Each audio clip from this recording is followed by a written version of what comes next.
ఏముంది? Official things ఉన్నాయి, అన్ని మనకు అఫీషియల్ ఉన్నాయి, వెబ్సైటే ఉంది కదా సార్, ఇంకేంటి official?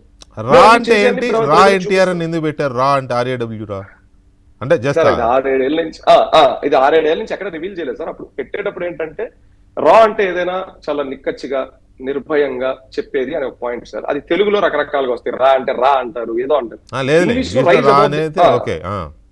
Rise above the world NTR అంటే నీ ఎన్టీఆర్ అనేది నీకో ప్రపంచం, నీ ప్రపంచంలోంచి బయటికి తీసుకొని 10 మందికి అది కనపడాలి. అది సేవ అయినా, ఎంటర్టైన్మెంట్ అయినా, హీరో గారికి చేసే మంచి పనులు ఏమైనా. సో అలా రావాలి అనే దాంట్లో పెట్టాం సార్. నేను అదే అంటున్నా, పేరుకే మెచ్చి ఇనిషియల్ గా కనెక్ట్ అయ్యి మన కంటెంట్ నచ్చి ఫాలో అవుతున్నారు. మీకు ఇంకోటి చెప్తాను సార్, హీరో గారి నుంచి ఇందాక స్టేట్మెంట్ పడిందని ఎవరో వేశారు. అసలు నిజంగా హీరో గారి నుంచి పడిందో కూడా నాకు తెలియదు సార్. కింద అక్కడ ఎన్టీఆర్ గారి సిగ్నేచర్ కూడా లేదు. ఆ statement from mister NTR office అంటారు. ఈ మిస్టర్ ఎన్టీ నేను కూడా వదులుతాను sir. Statement from so called leaders. అది ఎంతవరకు ఆథెంటిసిటీలో నాకు తెలియదు. ఎన్టీఆర్ ఏం నాకు ఫోన్ చేసి నిజంగా హీరో గారు ఏం చేసి నువ్వు ఆపేరా అనలేదు. హీరో గారు నిజంగా కలిసి ఆపేరా అంటే మా పనులు మేము చేసుకుంటాం సార్. ఎందుకంటే మేము ఇంత పెద్ద రిటర్న్ గిఫ్ట్ ఎక్స్పెక్ట్ చేయలేదు సార్. మేము 6 సంవత్సరాల నుంచి కష్టపడి గ్రౌండ్ లో సార్ ఒకటే సార్, 40,000 మంది వాలంటీర్లు అవమానించినట్టు సార్ రా ఎన్టీఆర్ ఉన్నట్టు ఒకటే చెప్తారు. నన్ను ఏమైనా అనుకోండి, టీవీ లైన్ లో నా గురించి రకరకాలుగా రాస్తారు. సోకాల్ తిరుపతి పెద్ద మనిషి నాకు చెప్పులు తగిలిచ్చి తిరుపతి గ్రూపుల్లో ఫార్వర్డ్ చేస్తున్నాడు. ఎక్కడన్నా బయట చెప్పుకున్నాం సార్? ఎన్ని మార్పులు సార్, ఎన్ని మార్పులు. యాంటీ టీడీపీ అంటారు. నేనేమన్నాను వైసీపీ అనుకూల మీడియాలో మీ విషయం అందుకే అన్నాను నేను సార్ నాకు తెలుగుదేశం పార్టీ అఫీషియల్ గుర్తింపు కార్డు ఉంది. ఒకప్పుడు నేను తెలుగుదేశం పార్టీ కోసం క్షేత్రస్థాయిలో పనిచేశాను. తర్వాత పోతే చంద్రబాబు నాయుడు గారికి అత్యంత దగ్గరగా 2 సార్లు కూర్చొని 2 గంటలు మీటింగ్ అటెండ్ అయ్యాను. మధ్య మనిషి ఒక మనిషి ఉన్నాడు, ఆ మనిషి ద్వారా చాలా మంచి వర్క్ చేశాను పార్టీ కోసం. ఎందుకంటే పెద్ద ఆయన పెట్టిన పార్టీ. మా తాత 100 ఎకరాల ఆసామి నియంత ఊర్లో, అప్పటి నుంచి ఆయనకి నియంత సర్పంచ్ ఏకగ్రీ.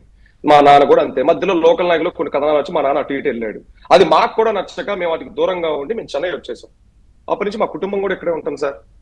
ఇంకిక్కడ నేను ఏంటి సార్, నన్ను వైసీపీ అంటారు లేదా పేటీఎం అంటారు సార్.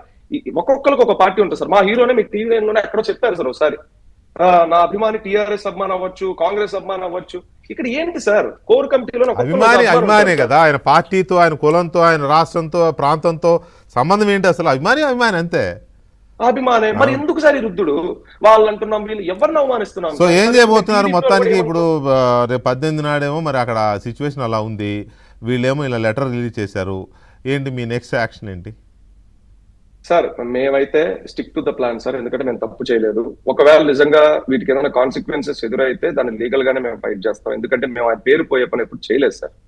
ఇప్పుడు మేము వెనక్కి తగ్గాల్సిన అవసరం ఉంది సార్. సరే మా ఎజెండా తప్పు అనుకుంటే మేము మీటింగ్ ఆపాలి. మా ఎజెండా రైట్. మేము మీటింగ్ ఎందుకు ఆపాలి?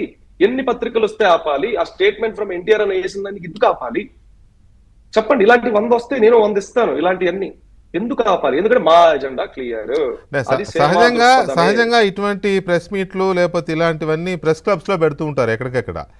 మీరు తాజ్ని ఎందుకు ఎంచుకున్నారు అంటే కొంచెం రిచ్ ఇది కనబడుతుంది కదా. అది నాకెవరో చెప్పారు, ఆ రోజు మీడియాని పిలిచారు, పెద్దగా ఉంటుంది, చాలా సూపర్ ప్రెస్ మీటు, ఏదో కాక్టైల్ పార్టీలని అదని ఇదని చెప్పారు.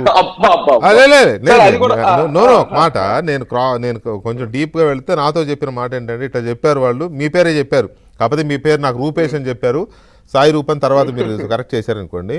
ఇట్లా ఆ రోజు కాక్టైల్ పార్టీస్ అని అదని ఇదని భారీ ఎత్తున డిన్నర్ అని ఇదంతా చెప్తున్నారు సార్ అని చెప్పారు. మీరు తాజ్ని ఎందుకు ఎంచుకున్నారు ప్రెస్ క్లబ్ కాకుండా?